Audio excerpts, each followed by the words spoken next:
So viewers, কথায় আছে মাছ শুকাতে গেলে নিজেও শুকাতে হয়, বারবার রোদে আসতে হয় মাছগুলো চেক করার জন্য। মাছগুলো উল্টে দিতে হয়, তারপরে হচ্ছে যে পাখি অথবা অন্য কোনো কিছু নষ্ট করে কিনা সেটা নোটিস করতে হয়।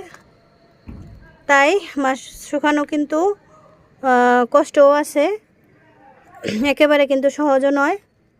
বারবার এগুলো এসে দেখে যেতে হয়, রোদে আসতে হয়। সেজন্য বলে মাছ শুকাতে গেলে নিজেও শুকাতে হয়, রোদে আসতে হবে আপনাকে মাছ শুকাতে গেলে। এই যে মাছগুলো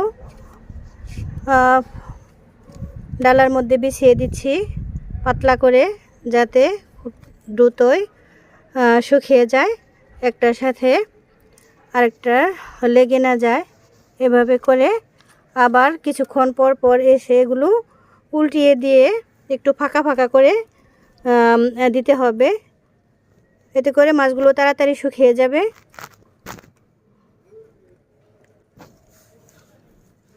সো ভিউয়ার্স, ভালো থাকবেন সবাই, ধন্যবাদ, আল্লাহ হাফেজ।